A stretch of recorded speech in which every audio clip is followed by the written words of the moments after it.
Утрински стихови од Библијата. 2 октомври. Ние сме негови соработници.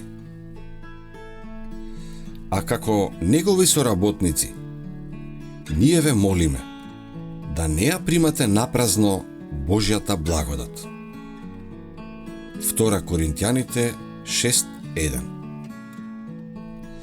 Во Христовиот живот се било подчинето на неговата служба на големото дело на откупување, што тој дошол да го изврши.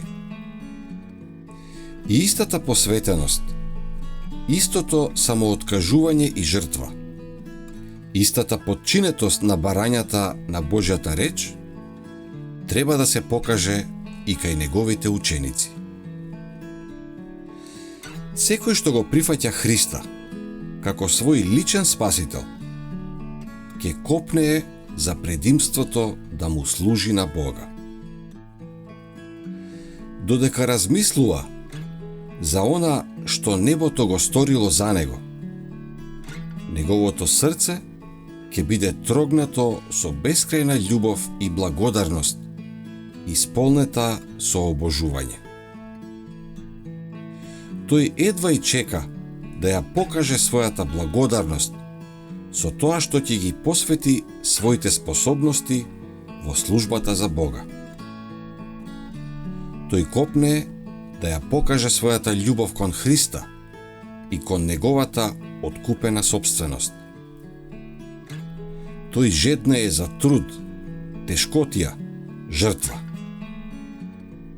Вистинскиот работник за Бога ќе го даде најдоброто од себе, бидејќи, правејќи го тоа, тој може да го прослави својот Господар. Ќе постапува исправно, со цел да ги задоволи Божите барања. Ќе настојува да ги унапреди сите своји способности. Секоја должност тој ќе ја изврши како за Бога. Негова единствена желба ќе биде Христос да добие почитување и совршена служба.